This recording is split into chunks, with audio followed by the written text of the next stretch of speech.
말씀의 제목은 성경은 하나님의 감동으로 된 책이다, 이러한 주제로 하나님 말씀을 대하고자 합니다. 금년 들어서 구정에서부터 우리 계속해서 신앙의 기초에 대한 부분들 함께 나누고 있어요. 건물이 튼튼하게 지어지려면 신앙의 기초가 잘 이렇게 그 기초가 잘 되어야 되는 것처럼 신앙도 그 기초가 잘 되어야 흔들림이 없다고 이렇게 말할 수 있는데요. 그래서 저희가 그 안식일과 주일에 대한, 주일이 무엇인가에 대한 이야기를 좀 나눴고요. 그 다음 주간에는 멜기세덱과 11조에 대한 이야기를, 아브라함에 대한 이야기를 나눴습니다. 그리고 세 번째는 하나님께서 연락하시는 예배, 가인과 아벨에 대한 그 예배에 대한 이야기를 했고요. 지난주에는 교회를 세우신 목적이 무엇인가, 하나님께서 이 땅에 가정을 세우고 교회를 세웠는데 교회를 세우신 목적이 무엇인가 하는 거예요. 그리고 오늘은 성경은 무엇인가 하는 그런 부분에 대해서 말씀을 드려네요. 그래서 이렇게 주의를 지키는 거, 11조 생활하는 거, 예배하는 거, 교회, 그리고 성경, 다 참 중요한 그런 부분들이라고 이렇게 말할 수 있는데요. 그 중에서도 오늘 이 성경에 대한 이야기는 매우 중요한, 아주 중요한 그런 부분이라고 이렇게 말씀할 수 있습니다. 왜냐하면 이 성경을 어떻게 생각하느냐에 따라서 그 사람의 믿음이 척도가 달라질 수 있기 때문에, 이 성경은 무엇인가에 대해서 함께 이야기를 나누는데, 역사적으로 볼 때 이 성경에 대해서 많은 의견이 있어요. 그래서 어떤 사람은 성경은 전체가 다 하나님 말씀이다. 그리고 또 어떤 사람들은 그 중에서도 예수님이 말씀하신 것만 진짜 말씀이다. 뭐 이렇게 해서 또 어떤 성경은 보면 이렇게 빨간 글씨로 이렇게 예수님이 하신 말씀이나 하나님이 직접 하신 말씀은 빨간 글씨로 이렇게 해놓은 데도 있어요. 뭐 이렇게 여러 가지로 사람들마다 그 성경에 대한 개념이 여러 가지가 있습니다. 오늘 디모데후서 3장에서 말하는 그 성경에 대한 이야기를 함께 나누는데요. 첫째로 성경은 뭐냐면 하나님의 감동으로 된 책이다, 이렇게 말했어요. 디모데후서 3장 16절 말씀에 모든 성경은 그랬어요. 모든 성경은 그랬습니다. 지금 현재 우리가 가지고 있는 이 성경, 이것이 이제 정경으로 만들기까지는 많은 역사적인 과정이 있었지만은, 그러나 그 역사적인 과정도 하나님의 손길 속에 이루어진 것이다 라고 이렇게 말씀할 수가 있겠죠. 그래서 모든 성경은 하나님의 감동으로 된 것으로 교훈과 책망과 바르게 함과 의로 교육하기에 유익하다라고 이렇게 말씀하고 있습니다. 이 성경이라는 말을 헬라어로는 히에로스 그람마 이렇게 말했어요. 히에로스라는 말은 거룩하다 이런 말이고요. 그람마, 이 그람마라고 하는 것은 글자 이런 의미입니다. 그렇기 때문에 거룩한 글자, 책이라고 하기는 말하기는 좀 다르고요. 글자, 거룩한 글 이렇게 말할 수 있죠. 그 거룩한 글들을 모아놓은 책, 이것을 성경이라고 이렇게 말할 수 있는데, 이 거룩한 글이라고 하는 것은 하나님의 감동으로 됐다 이렇게 말했어요. 이 하나님의 감동으로 됐다는 말이 무슨 뜻이냐면요, 원문을 좀 보면은요, 데오푸뉴스토스, 좀 길죠. 이 말인데 이 말은 두 단어가 합성이 됐어요. 데오스라고 하는 하나님, 하나님을 할 때는 데오스 이렇게 말하죠. 데오스, 그렇게 말하고요. 그 다음에 푸네오라는 말이 있어요. 푸네오라는 말은 뭐냐면 하나님의 호흡, 하나님의 숨, 뭐 이렇게 말할 수 있어요. 그래서 이 하나님의 감동으로 됐다는, 하나님의 감동이 됐다는 것은 뭐냐면 그 하나님의 호흡과 하나님의 입김이 이 성경 안에 있는 것이다. 다시 말하면 하나님의 입으로부터 나온 그런 말씀이다, 이렇게 말하고 있죠. 그래서 보통 사람들이, 글을 쓰는 사람들이 글을 잘 쓰려면 영감을 받아야 된다 이렇게 말을 하고요. 또 음악을 하는 사람도 그렇습니다. 음악을 하는 사람도 아주 영감을 받아야 그래 작사도 잘하고 작곡도 잘하고 또 노래도 잘한다 이렇게 말을 하죠. 그리고 우리들이 보통 생각하는 영감이라는 그런 말이 있어요. 네, 그런데 여기서 말하고 있는 성령의 감동, 그 영감이라고 하는 말하고는 좀 다르다고 이렇게 말할 수 있는 것이죠. 세상 사람들이 말하고 있는 영감을 받았다 또는 감동을 받았다 이런 얘기는 자기 나름대로 어떤 영을 개발을 해서 그 영의 어떠한 터치를 받아서 무언가의 아이디어, 어떤 창의력 이런 것을 얻었다 이렇게 말할 수 있는 거예요. 그러면 성경도 그런 것이냐? 성경도 사람이 어떤 영이 개발이 돼가지고 영으로 충만해가지고 나름대로 쓴 하나의 인간의 작품이냐? 면 그거는 아니라는 얘기예요. 이건 그런 의미가 아니라 일반 세상 사람들은 영감을 찾아가는 거란다면은 이 성경은 사람에게 영감이 오는, 다시 말하면 하나님의 신이 임해서 하나님의 영이 임해서 그 사람을 통해서 말하게 하고 그 사람을 통해서 쓰게 한 것이 바로 성경이다. 이렇게 말할 수 있기 때문에 좀 다르다 이렇게 말할 수 있죠. 그래서 에레미야 2장 1절 말씀에 보면 이 에레미야라는 사람은 선지자죠. 하나님에게 말씀을 받아서 증거한 사람입니다. 근데 뭐라고 말을 하냐면 여호와의 말씀이 내게 임하니라 이런 말을 했어요. 여호와의 말씀이 임해서 하나님의 말씀이 임하니까 어떻게 했냐? 가서 예루살렘 거민의 귀에 외쳐 말할지니라. 여호와께서 이같이 말씀하시기를 해서 말한 것이 에레미야서라는 그런 책이라 이거죠. 네. 구약에 있는 이런 모든 책들은 바로 이런 선지자들이 하나님의 말씀을 받아서 전한 거예요. 하나님의 말씀을 연구해서 작품을 만들어낸 게 아니라 하나님의 말씀이 임해서 그 말씀을 전한 것이다. 할렐루야. 네, 그런 의미예요. 신약에 와서도 같은 의미입니다. 신약에 와서 사도 바울이 이렇게 말했어요. 갈라디아 1장 11절 말씀에 형제들아 내가 너희에게 알게 하노니 내가 전하는 복음이 이랬어요. 사도 바울이 전하는 이 복음이 사람의 뜻을 따라든 것이 아니다. 사람이 고안을 했거나 사람이 연구를 했거나 사람이 만들어낸 것이 아니라 이는 내가 사람에게서 받은 것도 아니요 배운 것도 아니요 오직 예수 그리스도의 계시로 말미암은 것이라. 할렐루야. 그렇습니다. 그래서 이 바울이라는 사람이 처음 예수님을 만나고는 지금 그 사우디아라비아라고 하는 그 아라비아로 가서 한 3년 정도 특별 훈련을 받죠. 특별 훈련을 받아서 거기에서부터 그 구약과 이제 신약에 하나님의 이제 진리를 터득하게 되고 그리고 나서는 자기 고향에 가서 한 7년 동안 있다가 한 10여 년 정도를 하나님으로부터 말씀의 트레이닝을 받아요. 그리고 난 다음에 바나바가 데려다가 안디옥에서 사역을 하다가 그때부터 1차 전도에 대한 2차 전도에 대한 3차 전도예요. 그래서 한 10여 년 정도를 이 말씀에 대한 훈련을 받고 계시를 받고 그래서 이거는 이제 체계화를 하게 된 거죠. 근데 바울이 갈라디아에게 서신을 쓰면서 내가 이 서신을 쓰는 것이 내가 혼자서 고민하고 연구해서 보내는 게 아니라 이거는 예수 그리스도의 계시를 너에게 전하는 것이다. 할렐루야. 예, 그런 의미입니다. 그래서 성경이라고 하는 것은 누구의 연구 작품이 아니에요. 영감을 받아 하나님의 감동을 받았다는 것은 누구가 어떤 영감을 받았다는 것이 아니라 하나님의 말씀이 임해서 하나님께서 계시라는 것은 뭐냐면 덮여 있는 것을 열어줬다 이런 얘기거든요. 그래서 그것을 증거하는 전파하는 것이 바로 이게 성경이다 이렇게 말하고 있죠. 이것을 신학교에 가면은 뭐라고 말하냐면 이거를 축자 영감설이라고 그렇게 말해요.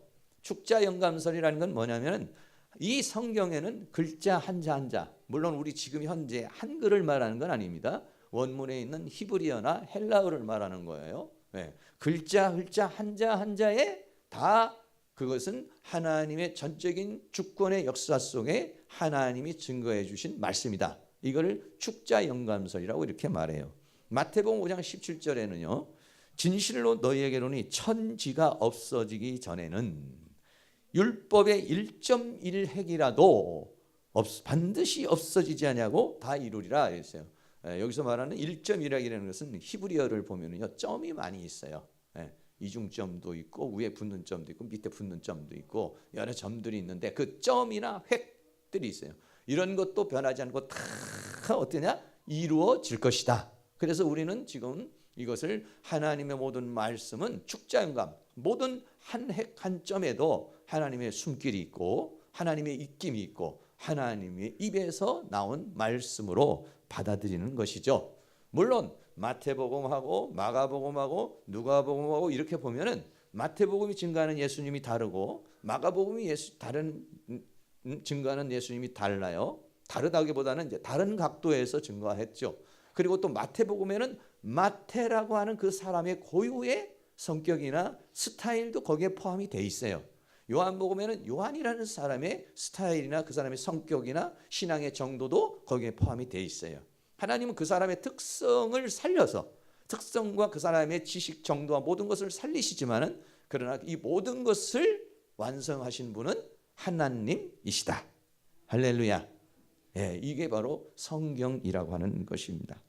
저는요, 여러분들도 마찬가지고 그렇지만은 저는 이 그 성경을 신학교에서 이렇게 공부하다가 아주 큰 깨달음을 받고 이 성경은 정말 하나님의 말씀이구나 라고 하는 것을 확신하게 된 성경 구절이 어느 거냐면 이사야서 34장 16절에 있는 그런 말씀입니다. 이사야 34장 16절에 보면 너희는 여호와의 책을 자세히 읽어보라. 이것들이 하나도 빠진 것이 없고 하나도 짝이 없는 것이 없으리니. 이 무슨 얘기냐면 성경은 성경으로 해석된다는 겁니다. 구약에 있는 성경이 신약에서 해석이 될 수 있고 이쪽에 잘 모르는 것이 다른 쪽에서 해석이 된다는 거예요. 그래서 빠진 것이 없고 짝이 없는 것이 없으리니 이렇게 말했어요. 이는 여호와의 입이 이를 명하셨고. 할렐루야.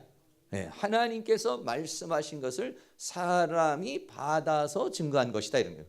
그리고 그런 것들은 전부 다 어느 경우에는 돌에다가 뭐 이런 끌 같은 걸로 새기기도 하고 어떤 것들은 또 글씨로 쓰기도 하고 뭐 다양한 방법으로 했지만 그런 것들이 요즘같이 인쇄술이 발달이 되지 않았지만 하나님의 강력한 주권을 통해서 그의 신들이 이것들을 모으셨음이라. 그래서 오늘날 이 성경을 우리들이 가질 수 있게 되었다라고 하는 이 말씀을 저는 아주 인상 깊게 보면서 그래서 정말 그런가? 짝이 없는가? 짝이 없는 것이 없는가? 정말 빠진 것이 없는가? 이거를 저는 이제 좀 깊이 이렇게 묵상을 하다가 정말 하나님의 말씀이구나 하는 것을 제가 이제 깊이 깨닫게 된 것이죠. 성경의 기록 역사를 보면은요 어떻게 되어 있느냐면요 언어를 보면 구성이요 총 몇 권으로 되어 있냐면요 66권으로 되어 있어요. 창세기, 출애굽기, 레위기, 민수기, 신명기 이렇게 구약이 있고 마태복음, 마가복음 이게 신약이 이렇게 있는데 이걸 다 권으로 따져서 하면은 어디는 66권이 돼 있어요. 근데 이것을 갖다가 기록한 연수가 얼마나 되냐면 1600년이 돼요. 왜 1600년이냐고 하면 BC 다시 말하면 모세가 창세기 이 모세 오경을 기록한 때가 BC 1500년으로 보는 것이에요. 모세가 기록한 때가 모세가 이 창세기 출애굽기 모세오경을 기록했으니까 1500년이라고 보고 있어요. BC 1500년이고요. 그리고 그 다음에 신약에 와가지고 예수님이 오셔서 신약에 와서 제일 오래까지 산 사람이 누구냐면은 요한계시록을 기록한 사도 요한이라는 사람이에요. 사도 요한이라는 사람이 한 BC 한 100년 정도까지 살았다고 이렇게 봐요. 그래서 이거를 합쳐서 그래서 1600년 동안. 네, 그러니까 신약은 100년에 다 걸쳐서 다 기록이 된 것이죠. 네, 그래서 사도 바울 같은 경우는 한 68년 AD 한 68년 정도에 이제 순교를 당했죠. 그래서 한 100년 정도로 봐서 기간이 1600년이에요. 그리고 이것을 기록한 사람이 40명인데 이 사람들은 다 틀려요. 직업도 틀리고 스타일도 틀리고. 그리고 성경은 어느 것들은 보면은 시로 돼 있고 어떤 건 산문으로 돼 있고 어떤 거는 묵시로 돼 있고 어떤 거는 역사로 돼 있고 다양해요. 다양한 그런 장르가 이렇게 되어져 있는 그런 책이에요. 그리고 더 나아가서는 여기에는 사람이 인물이 몇 명이 나오냐면 약 2930명 정도의 인물이 나와요. 다양한 사람들이 나옵니다. 그리고 그 무대, 다시 말하면 그러한 사람들을 통한 사건이 일어난 곳이나 이야기의 출처나 이런 지명이 한 1551개의 지명이 이 성경에는 나타나 있어요. 그리고 굉장히 방대한 그러한 그 지역과 사람으로 이게 구성이 되어 있습니다. 구성이 되어 있고 그렇게 되는데요. 그런데 중요한 게 뭐냐? 가장 중요한 게 뭐냐면 이게 이렇게 성경이 66권으로 되고 1600년이라는 세월 동안에 40명이라는 사람을 통해서 여기에 있는 인물도 2930명, 또 거기에 일어나는 지명이나 이런 것들도 약 1551개의 지명이 이렇게 나타나는데 가장 중요한 건 뭐냐면 주제가 똑같다는 것입니다. 줄거리가 똑같다는 겁니다. 네. 왜 이게 줄거리가 똑같냐? 하나님이 원저자라는 것이. 하나님이 말씀을 하셨기 때문에 모세에게 말씀하신 하나님이나 바울에게 말씀하신 하나님이나 요한에게 말씀하신 그 하나님이 같기 때문에 이 줄거리와 주제가 동일하다. 할렐루야. 예, 저는 그것을 깨달으면서 이거는 하나님의 말씀일 수밖에 없다. 이거는 인간 한 사람이 이거를 기록할 수도 없고 인간 한 사람이 이거를 만들 수도 없는 것. 이것이 바로 하나님의 말씀이다. 할렐루야. 예, 그렇게 저는 깊은 그런 깨달음을 갖게 된 거 이게 생각하는데요. 우리가 마태복음에서도 이렇게 보면은요, 마태복음 1장 2장에서도 이렇게 보면은요, 예수님이 탄생하신 날짜가 있어요.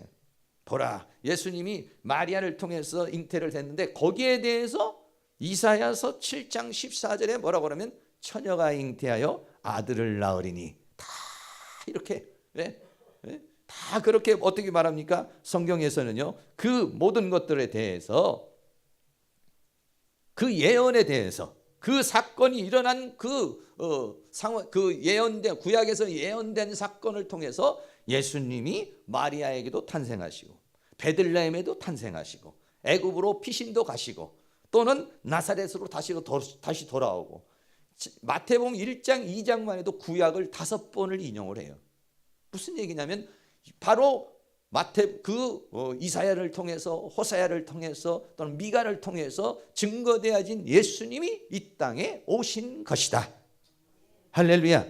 그래서 옛날에는 성경을 뭐라고 그랬냐면은 관주 성경이라고 그랬어요. 관주 성경. 관주 성경이라고 하는 건 뭐냐면 성경이 이게 뚫을 관자에 구슬 준자인데요. 이게 뭐냐면 성경이 전체가 다 엮여진다는 거예요. 창세기에 있는 말씀이 또 계시록에도 있고 계시록에 있는 말씀이 마태복음하고도 연결되고 요즘에 이제 그런 것들 하는데 옛날에는 세로로 된 책으로 가운데 이렇게 돼서 다 이렇게 기역 니은 뭐 이렇게 해가지고 이제 연결을 좀 이렇게 해놨는데요. 그렇습니다. 그래서 어떻게 하냐면 1600년이라는 세월 동안에 이 성경이 기록이 됐지만은 이 저자는 누구냐? 한 분이시다는 거예요. 그렇기 때문에 주제가 다 같아요. 여기에는 하나님 창조 인간의 타락, 그리고 여기에는 인간의 구원, 그리고 인간의 구원의 완성. 이게 크게 나누면 3가지입니다.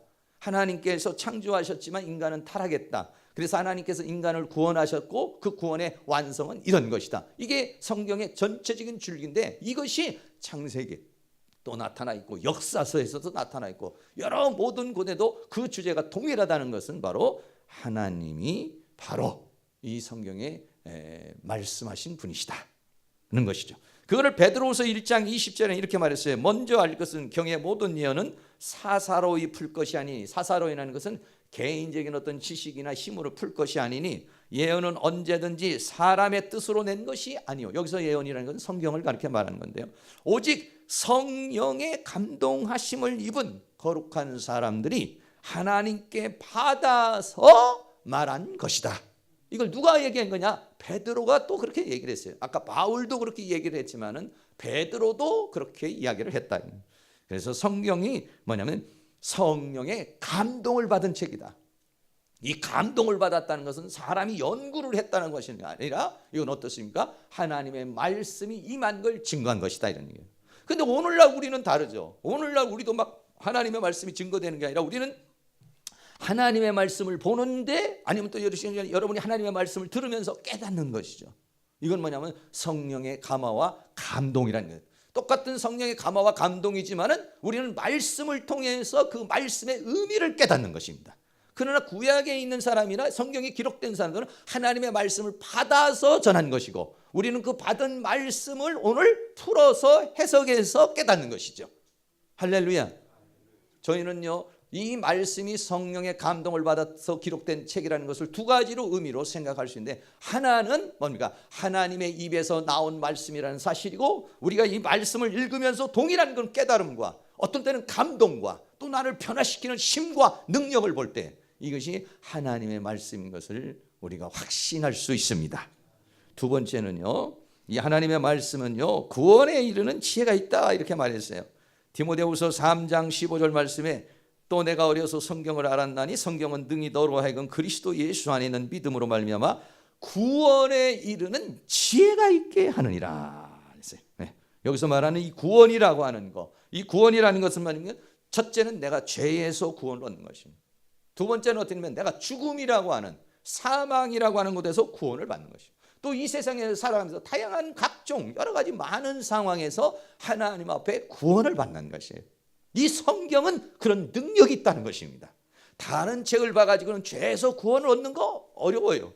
다른 것을 가지고서는 사망에서 구원을 얻는 거 아무리 다른 책을 읽어도 불가능하다는 얘기죠. 그러나 성경은 무슨 능력이 있느냐? 이 성경은 우리를 죄에서 구원하고 죽음이라는 사망에서 건짐을 받는 그 생명을 얻는 그런 구원의 책이면서 세상에서 또는 삶 속에서 구원을 주는 지혜가 있게 하느니라 그랬어요.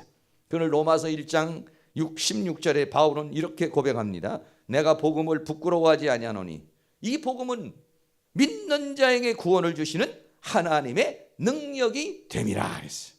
우리가 하나님의 말씀을 증거하면 세상 사람들이 귀찮게도 생각하고 거부하기도 하고 또 망신을 당하기도 하고 때로는 좀 거북하기도 하죠. 그러나 바울은 부끄러워하지 않는다고 그랬습니다. 왜? 이 복음은 뭐냐? 모든 믿는 자에게 주시는 하나님의 능력이 되고 이 말씀을 들어야 구원을 얻는 것이기 때문에 떳떳하고 자랑스럽게 이 말씀을 증거했다, 이렇게 말하고 있어요.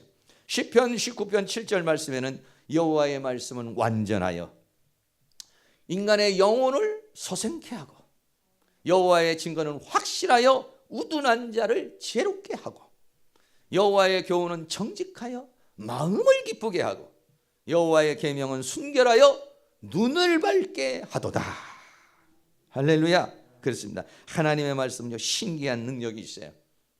저희들도 우리 이제 사역자들과 더불어서 가끔 이제 새벽에 이제 말씀 묵상하고 어느 때는 한 3시간 정도 이렇게 말씀을 여기 땅 해가지고 전부 다 같이 뭐 5시면 5시, 뭐 새벽 예배가 없을 때는 그렇게 합니다. 5시부터 시작해서 이제 전부 다 이제 카톡에 올라온 사람들끼리 이제 성경을 읽어요. 그래서 읽어서 30장 읽을 때마다 이제 뭐 20장 마태복음 몇 장입니다. 그러면 신약 성경 마태복음 1장에서부터 계시록까지 하면 한 3시간 빨리 읽으면은 계시록까지 한 3시간이면 읽어 내려가죠. 좀 늦게 가면 이제 뭐 다 못 읽지만 좀 빠르게 가면 그렇게 읽어 내려가요. 근데 말씀을 쫙 읽고 있으면 어떻게 하냐면 어떤 그 생각이나 감정이나 세상을 살면서 있었던 그런 감정이나 생각들이 차분하게 가라앉기 시작을 해요. 좀 걱정스러운 거, 염려스러운 거, 슬픈 생각 또는 미움의 생각 이런 것들도 차분해지면서 이 하나님의 말씀을 읽을 때 그냥 읽는 것으로 끝나지 아니고 이 하나님의 말씀은 영이요 생명이라고 그랬어요. 왜냐하면 성령의 감동을 통해서 온 말씀이기 때문에 그러면 말씀을 읽을 때 어떠면 영이 내 영혼을 소생시키죠. 영혼을 소생케 하는. 왜? 이거는 영혼의 양식이기 때문에 그렇습니다. 영혼이 살아나요. 그러면서 기쁨이 와요. 희열이 와요. 만족이 와요. 평강이 와요. 그리고 그렇게 걱정스러운 것도 걱정이 오지 않고 마음에 강하고 담대함이 쫙 내려오고 눈이 밝아진다. 뭔가를 바라볼 수 있는 순수한 마음, 직관력 이런 것들이 우리들 안에서 들어오는 것들을 우리가 생각할 수가 있게 되죠. 그래서 하나님의 말씀은 그런 신비한 능력이 있어요. 인간을 구원하는 지혜가 있게 하느니라. 할렐루야. 그래서 시편 119편 72절에 보면 주의 입의 말 법이 내게는 천천 금은보다 승하니라. 금은보화가 있는 것보다도 말씀을 쫙 읽으면 뭔가 마음에 든든한 마음이 생겨요. 주의 말씀에 마치 그랬어요. 뭐든지 맛이라는 게 있어요. 음악을 해도 맛이 있는 거, 그림을 그려도 맛이 있는 거, 돈을 버는 돈 맛이 있어요. 맛이 있는 같이 하나님의 말씀을 보면 맛이 있어요. 하나님의 말씀을 읽거나 하나님의 말씀을 듣거나 하나님의 말씀을 묵상하면 맛인데 어찌 그리 단지요 내 입에 꿀보다 더하니이다. 할렐루야. 어떤 사람은 꿀이 아니라 꿀잠을 자는 분들이 계셔요. 하나님의 말씀을 보면은 꿀잠을 자시는 분들이 있어요. 아주 수면제의 역할을 하시는 경우도 있어요. 또 주의 말씀은 내 발의 등이요 내 길의 빛이니이다. 마음이 복잡하고 어떻게 해야 될까 모를 때 이 말씀을 읽으면 뭔가의 길이 보이는 거예요. 이렇게 하면 되겠다. 주의 말씀을 열무로 우둔한 자에게 비추어 깨닫게 하나이다. 내가 주의 계명을 사모함으로 입을 열고 헐떡였나이다. 뭐냐면 하나님의 말씀을 먹는 표현으로 했죠. 먹는 표현으로. 이런 것들이 뭐냐면 하나님의 말씀이 열어지고 하나님의 말씀이 깨달아진 사람의 고백인데 여러분들의 고백이 될 수 있기를 주의 이름으로 축원합니다. 저는 이런 고백을 너무 강하게 체험하는 사람 중에 한 사람입니다. 제가 한 10년 동안 원어 성경을 공부를 이렇게 하는데 뭐 기도해도 말씀이 깨달아요. 밥을 먹다가도 깨달아요. TV를 보다가도 TV가 말씀이 깨달아지는 걸로 연결이 돼버려요. 그래 한 10여 년 동안에 하나님께서 말씀을 계속 깨닫게 해주는데 나중에는 말이죠 성경이 쫙 열려지는 그런 이제 체험을 하게 됐어요. 2010년도에 이스라엘의 시몬 페레스라고 하는 대통령이 우리나라에 왔어요. 그래서 이분이 와가지고 여러 가지 우리나라하고 이스라엘과의 여러 가지 이제 그런 군사적인 것이라든지 이런 거 협력하기 위해 이렇게 왔는데 이분이 우리나라에 있는 우리나라에 있는 석학들을 다 초청을 해가지고 함께 좌담을 하는 그런 시간이 있었습니다. 그런 시간이 있었는데 이분이 연설을 하는데 어떤 연설을 했느냐 이런 얘기를 했어요. 지식은 짧고 지혜는 영원합니다 라고 하는 그런 얘기를 했어요. 여기서 말하고 있는 이 사람은 이 지식이라고 하는 것은 예를 들어서 사회계통의 지식은 선각자나 철학자가 그걸 깨닫고 체계적으로 정리한 지식. 그리고 자연과학에서의 지식이라는 것은 어떤 사람이 뭔가를 발견하든지 발명을 해서 그걸 체계적으로 잘 정리해서 물품을 만들거나 그것을 기계 문명화시켜서 사람들에게 잘 유익하게 만드는 것. 이것들이 다 지식이다. 그런데 이런 지식은 다 유한하다는 것이죠. 계속 발전하고 그건 또 새롭게 되어져 간다 이런 얘기예요. 그러나 지혜라고 하는 것은 그렇지 않다. 여기서 말하는 이 지혜는 뭐냐면 하나님으로부터 오는 것이고 성경으로부터 오는 것을 가르쳐서 말하고 있는 것입니다. 이 사람이 지혜를 뭐라고 설명했느냐? 지혜는 배우지 않은 것을 아는 것이다 이렇게 말했어요. 지식은 뭐냐면 배워야만이 아는 거예요. 지식은 배워야만이 아는 것이지만 지혜는 뭐냐? 배우질 않았어요. 그런데도 순간적으로 탁 깨달아지게 하는 것. 이게 뭐냐? 지혜라는 거죠. 이 지혜는 많이 수없는 과정을 거쳐서 배운 그 지식보다 월등하다는 것입니다. 이거는. 그 지식으로 알 수 있는 게 아니라는 거예요. 새로운 차원의 세계에 있는 것이라는 것이죠. 성공한 사람들은 이걸 가지고 있는 겁니다. 두 번째는 경험하지 않은 것을 경험한 것처럼 느끼는 것이 지혜다 이렇게 말했어요. 또 하나는 불가능을 가능케 하는 능력이 지혜다. 그래서 이 지혜는 창의력과 도전 정신을 주고 개척 정신의 힘이 되는 뿌리가 되는 것이 바로 지혜다 이렇게 말했어요. 유대인은 이 지혜를 전승을 받는다. 뭘 통해서? 탈무드를 통해서. 뭘 통해서? 하나님의 말씀을 통해서 그를 전승을 받는 것이다 이랬습니다. 잠언 9장 10절에 여호와를 경외하는 것이 지혜의 근본이에요.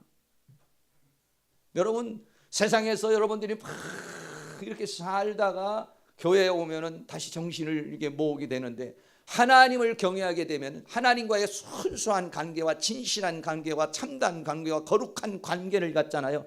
그러면 사람은요 창의력과 아이디어가 뛰어나오게 돼 있어요.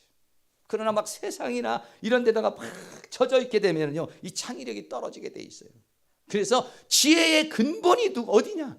여호와를 경외하는 것이 지혜의 근본이요 거룩한 자를 아는 것이 명철이니라 그랬어요.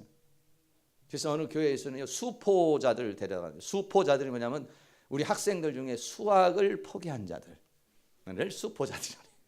수학을 포기한 자들 데려다가 수학을 가르치는데 공부가 안 돼. 그래서 얘네들은 어떻게 했냐? 공부하기 전에 하나님의 말씀을 가르쳤어요. 공부하기 전에 하나님의 말씀을 가르치니까 이 안에 있는 잡다한 게임에 대한 생각, 음란의 생각, 더러운 생각, 악한 생각, 욕심, 정욕이 하나님의 말씀을 들으면 빠져나가는 거예요. 여러분, 이게 빠져나가야 집중이 되는 겁니다. 집중력이 돼야 공부를 할 수가 있어요. 그런데 세상에 온통 요즘엔 스마트폰에다가 수 없는 것들로 온통 머리가 복잡해져 가지고요, 아이들이 책상에 앉아도요 그 생각만 하고 있어요. 그러니까 공부가 안 돼요. 근데 하나님의 말씀을, 신기한 능력이 있어요. 할렐루야. 인간이 가지고 있는 모든 사단이 심어놓은 이 사상과 생각을 정결케 해주는, 깨끗게 해주는 그러한 능력이 있어요. 그러니까 공부 안 하고 이렇게 빈둥빈둥 있으면 여러분들이 가셔서 하나님의 말씀을 자녀에게 뭐 공부하라 소리 말고 쭉 읽어주셔. 아니면 하나님의 말씀을 가지고 함께 이야기를 나누면 영혼이 맑아지게 되는 것입니다. 할렐루야.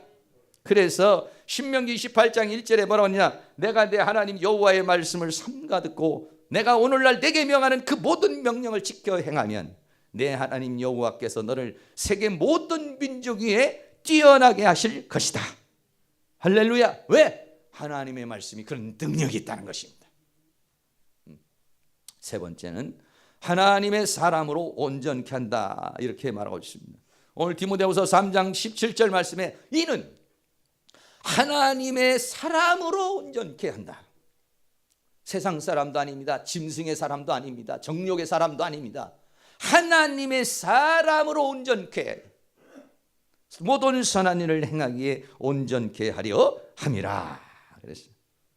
하나님께서 창조를 하셨지만 인간은 타락했습니다. 그래서 사단에 의해서 인간이라는 존재는 망가져버리고 말았죠. 인격도 망가졌습니다. 품성도 망가졌습니다. 육신의 질병으로도 망가졌습니다. 영혼도 망가져버렸습니다. 그를 에베소서 2장 1절은 죄와 허물로 죽었던 너희를, 이렇게 말하고 있어요. 우리는 안 그런 것 같지만 사실적으로 인간은요, 하나님의 형상이 파괴돼 버리고 말았어요. 그래서 인간은 온전치가 않은 것입니다. 뭔가 문제가 있어요. 그런데 하나님의 말씀은 무슨 능력이 있느냐? 하나님의 말씀은 하나님의 사람으로 온전케 하는 능력이 있다는 것이에요. 사람을 사람되게 하는 파워가 있다는 것이에요. 사람을 사람되게 하는 힘이 있다는 것입니다. 할렐루야. 하나님의 말씀을 읽으면 어떻게 되냐? 요즘에는 성품 교육이라는 든지 이런 것들이 많이 있죠. 조금 전에도 말한 것처럼 이 시편 19편 7절에 여호와의 율법은 완전하여 영혼을 소생케 하고 여호와의 증거는 확실하여 우둔한 자로 지혜롭게 하고, 이게 뭐냐면 전부 다 사람을 사람되게 만들어주는 것입니다. 예? 사람을 사람되게 만들어줘요. 잠언 6장 23절 대저 명령은 등불이요 법은 빛이요 훈계의 책망은 곧 생명의 길이다. 그냥 하나님의 말씀을 읽으면 말씀으로만 끝나는 것이 아니라 무엇이 만들어냐면 성품이 만들어지는 것입니다. 인품이 만들어지는 것입니다. 베드로후서 1장 4절 말씀에 이로써 그 보배롭고 지극히 큰 약속을 우리에게 주사 이 약속으로 말미암아 너희로 정욕을 인하여 세상에서 썩어질 것을 피하여 신의 성품에 참여하는 자가 되게 하려 하셨으니, 이랬어요. 신의 성품에 참여하는 것, 이게 뭐냐면 하나님의 사람으로 성품을 바꿔버리는 것이죠. 하나님의 그 사람으로 인품을 막 바꿔버리는 거예요. 무엇으로 그렇게 할 수 있느냐? 하나님의 말씀. 할렐루야. 하나님의 말씀이 왜 그러냐? 하나님에서 나온 말씀이기 때문에 그 말씀을 받으면 하나님과 같이 거룩으로 가고 하나님의 형상을 회복하게 되는 것이다. 할렐루야. 그렇습니다. 하나님의 형상에 마지막으로 갈 수 있는 것이 뭡니까? 베드로후서 1장 5절부터 쭉 보면은 믿음으로 시작합니다. 믿음의 덕을, 덕의 지식을, 지식의 절제를, 절제 인내를, 인내의 경건을, 경건의 형제 우애를, 형제 우애의 사랑을 공급하라. 하나님의 신의 성품에 이르는 것이 뭐냐면 사랑인 것입니다. 사랑의 사람이 되는 것입니다. 여러분, 우리는 아이들에게 공부를 하면서 너 커서 무엇이 될래? 라고 말합니다. 너 커서 무엇이 될래? 여러분, 이스라엘은 아이들인데 그렇게 물어보지 않습니다. 너는 커서 다른 사람에게 무엇을 줄 것이냐? 이렇게 묻습니다.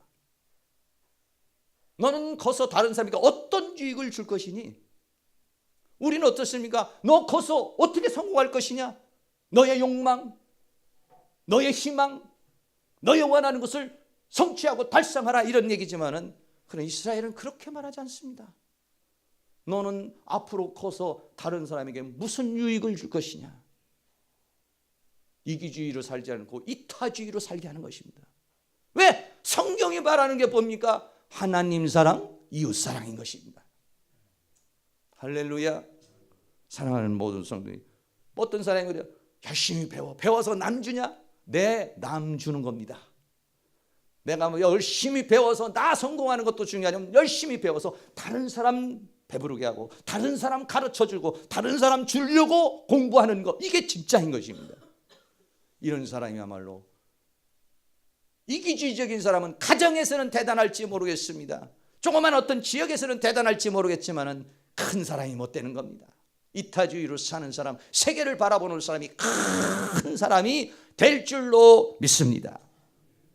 그래서 유대인들은 이 세계에서 최고의 민족을 이룬 나라가 바로 이스라엘이라고 하는 민족인데, 이스라엘이라고 하는 민족은 무엇 때문에 그렇게 최고의 사람이 되느냐? 그 사람들은 지혜서라고 하는 탈무드라고 하는 것을 가지고 있습니다. 이 탈무드라고 하는 것이 이게 있는데, 우리나라에 소개된 것은 탈무드라는 것이 이렇게 조그마한 책으로 이렇게 되어 있지만은, 사실적으로는 탈무드가 트럭 한 분이라고 그럽니다. 랍비들도 다 못 읽는답니다, 그걸.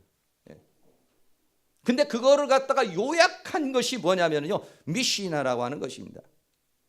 이 미시나라고 하는 책이 한 24권 정도로 이렇게 되어 있어요. 대백과사전 같은 걸로 이렇게 되어 있어요. 근데 이게 뭐냐면은 이 탈무드를 요약해 놓은 것입니다. 요약. 그걸 우리나라에서는 조그마한 책 하나, 그 영어 이게 번역이 돼서 나온 것이 있는데, 그거는 그 중에서도 요약 또 요약한 것이 한 권의 책인데, 사실은 탈무드는 트럭으로 한 분이라는 것이에요. 근데 이 미시나라는 것이 어디서 나온 것이냐? 모세오경에서 나온 것입니다. 이 모세오경이라고 하는 성경에서 많은 부분이 있습니다. 네, 여러분, 이 모세오경은 무엇을 기초로 했느냐? 이 모세오경은 바로 십계명을 기초로 하는 겁니다. 여러분, 두 돌판입니다. 모세라는 사람이 시내산에 올라가서 하나님이 돌판 두 개를 주었습니다. 하나는 뭐냐? 하나님과 인간과의 관계입니다. 또 하나의 돌판은 뭐냐? 인간과 인간과의 관계입니다. 이 돌판을 가슴팍에 새겨야 된다는 것입니다. 십금조라는 이것을 준 것입니다. 10가지의 계명을 준 거예요. 하나님과 인간은 어떤 관계를 맺어야 되느냐? 그걸 요약한다면 하나님 사랑입니다. 인간과 인간과의 관계는 어떻게 살아야 될 것이냐? 그것도 사랑입니다. 하나님은 마음을 다하고 성품을 다하고 뜻을 다하고 목숨을 다하여 주 너의 하나님을 사랑하는 거고, 내 이웃은 내 몸과 같이 사랑하라고 하나님이 두 돌판을, 한 돌판에는 사랑과의 관계, 한 돌판은 하나님과의 관계를 우리에게 주신 것이죠. 유대인이라고 하는, 유대인들이 세계에서 제일 공부 잘하는 민족입니다. 네. 미국에 있는 대학들이 있는데 그 대학 중에서 대학의 교수가 25%가 다 미국 유대인이랍니다. 노벨생 26%, 노벨생 안에서도 노벨 과학상을 60%를 차지하는 것입니다. 노벨 과학상이라는 것은 물리학, 화학, 의학상을 말하는 것인데, 이걸 다 차지하는 게 유대인이라는 거예요. 최고로 공부를, 우리나라에서부터 이렇게 발전한 것은 우리 엄마들의 교육열이라고 그렇게 평가를 하죠. 여러 가지 원인이 있지만, 그러나 이스라엘을 따라가지 못합니다. 돈도 제일 잘 법니다. 네. 저도 그래서 한번 가계부를 한번 써보는데 가계부 쓰기 어렵더라고요. 옛날에 우리는 가계부는 부인만 쓰는 줄 알았는데 아니에요. 이스라엘 어린아이들은 어렸을 때부터 가계부를 씁니다.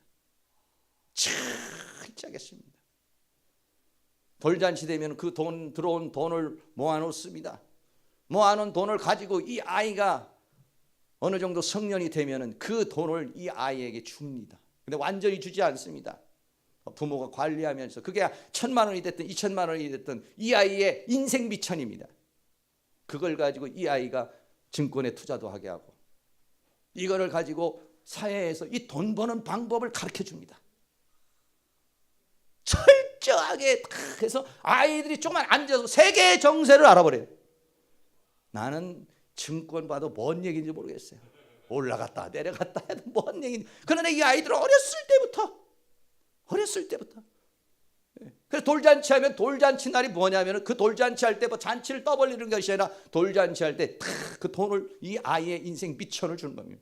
그 우리나라는 어떻습니까? 20대 돼서 30대 돼서 나가면 전부 다 학자금 대출로 해가지고 빚쟁이로 나가는데 이 아이들은 이 돈 가지고 나가는 거예요. 어렸을 때부터 그 돈을 많이 불리기도 하고 그러면서 철저하게 네가 사놓은 주식에 대해서 네가 투자한 곳에 대해서 그걸 갖다가 관심 있게 보게 하면서 세계 정세를 알게 하고 자기 정세를 알게 하는 게 유대인의 교육. 그 최고로 돈을 잘 벌어요.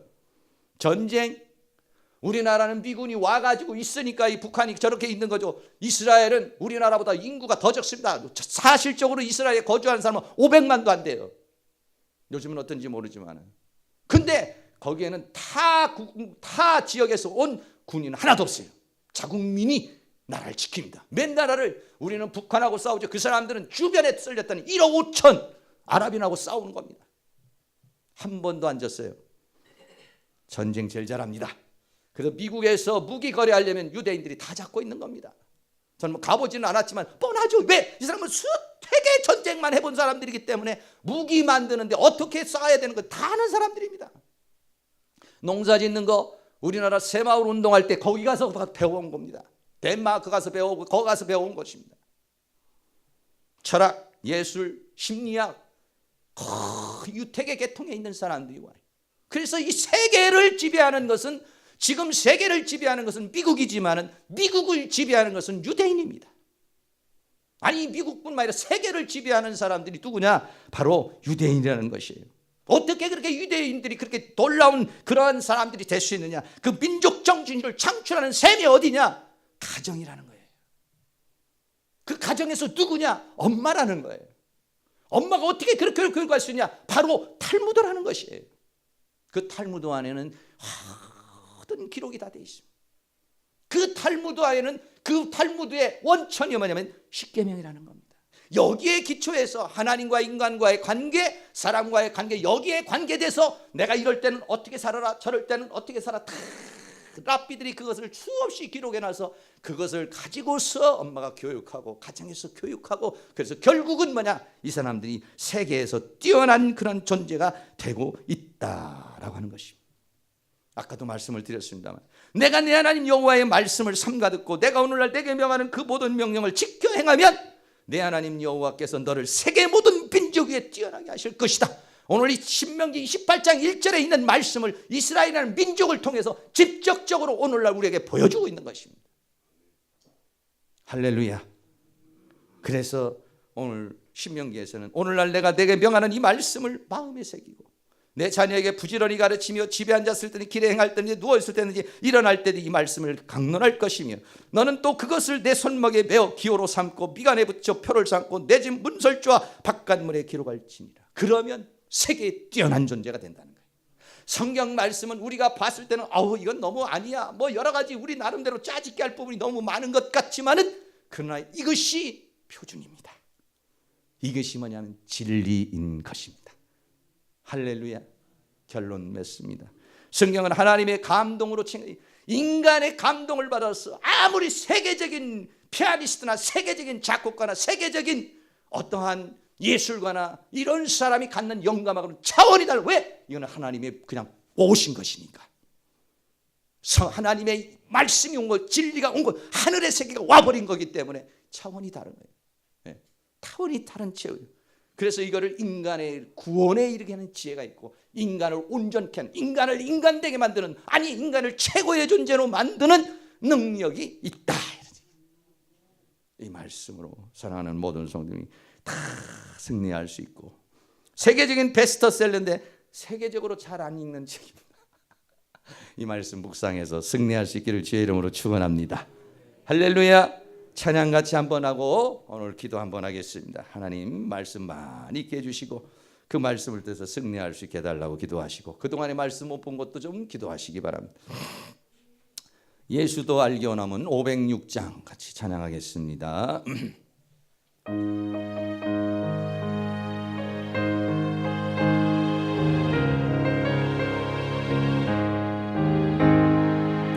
예수도 알기 원함은 크고도 넓은 은혜와 대속에 주신 사랑을 간절히 알기 원하네.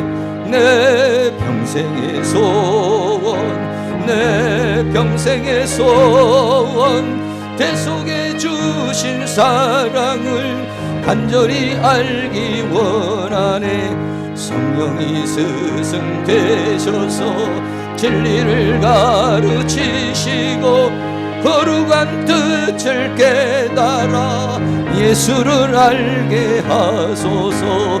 내 평생의 소원, 내 평생의 소원, 대속에 주신 사랑을 간절히 알기 원하네. 성령의 감화 받아서 하나님 말씀 배우니 그 말씀 한 절 한 절이 내 맘에 겨운데도다.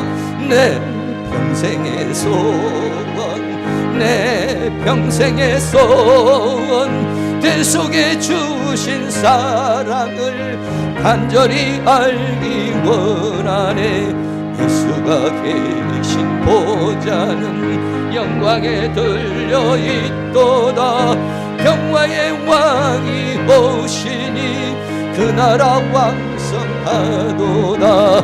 내 평생의 소원, 내 평생의 소원, 대속에 주신 사랑을 간절히 알기 원하네. 여러분 다 같이 눈을 감으시고 한번 생각해 보시죠. 이렇게 귀하고 고귀한 말씀 우리에게 주셨는데 나는 성경을 몇 번이나 읽어봤는지 얼마만큼 묵상하고 있었는지 뒤돌아보시고요. 하나님 말씀 잘 읽어서 우리들이 지혜롭고 총명하여 더 승리하는 삶을 살게 해달라고 한 2, 3분 동안만 기도하겠습니다. 사랑과 은혜가 많으신 우리 아버지 하나님 감사합니다. 이 귀한 말씀, 이 생명의 말씀을 하나님께서 130년 전에 이 땅에 주셨습니다.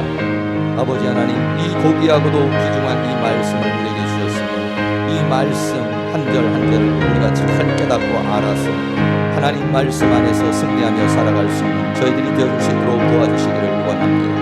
하나님의 말씀을 마귀는 읽지 못하게 합니다. 깨닫지 못하게 합니다. 듣지 못하게 합니다. 그러나 이 예언의 말씀을 읽는 자와 듣는 자와 지키는 자는 복이 있다고 요한계시록에 우리에게 말했습니다. 성령 하나님께서 우리를 도와주시고 인도해 주시고 함께해 주셔서 하나님의 말씀을 깨달을 수 있는 은혜를 주시고 하나님의 말씀을 읽고 하나님의 말씀을 묵상하고 하나님의 말씀을 듣고 하나님의 말씀을 전할 수 있는 그런 저희들이 되어줄 수 있도록 도와주시기를 원합니다. 진리를 알지니 진리가 너희를 자유하리라고 말했습니다.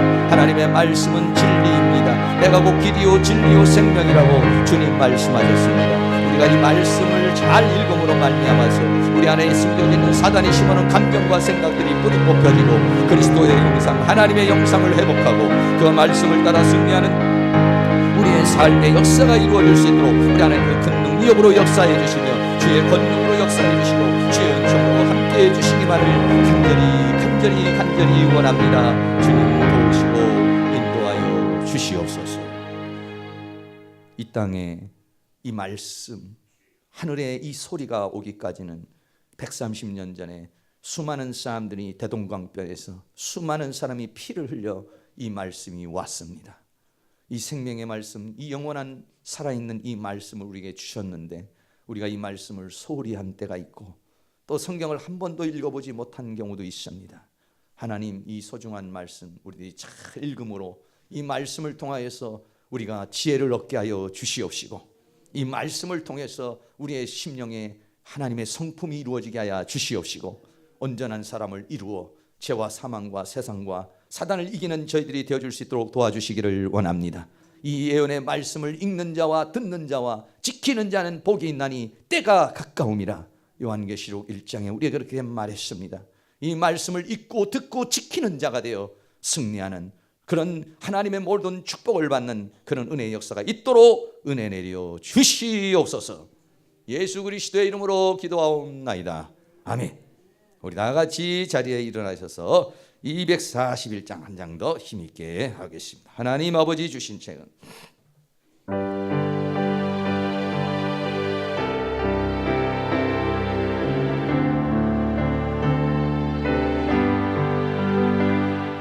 하나님 아버지 주신 책은 귀하고 중하신 말씀일세. 기쁘고 반가운 말씀 중에 날 사랑한단 말 참 좋도다. 시온이 즐겁고도 즐겁도다. 주 나를 사랑하시오니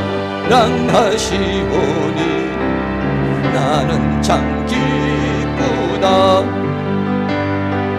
그 속에 은혜를 저버리고 어긋난 딴 길로 가다가도 예수의 사랑만 생각하면 곧 다시 예수께 돌아오리. 주 나를 사랑하시오니 즐겁고도 즐겁도다. 주 나를 사랑하시오니 나는 참 기쁘다. 구주의 영광을 바라보며 예수의 사랑을 찬양하리. 영원히 찬양할 나의 노래 예수의 사랑이 귀하도다.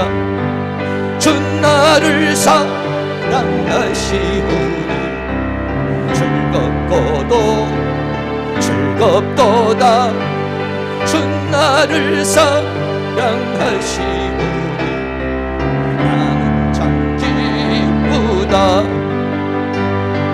주 예수 날 사랑하시오니 내가 또 예수를 사랑하니 날 구해 주시려 내려오사 십자가 위에서 죽으셨네. 주 나를 사랑하시오니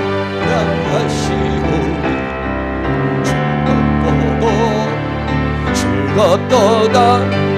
주 나를 사랑하시오니 나는 참 기쁘다.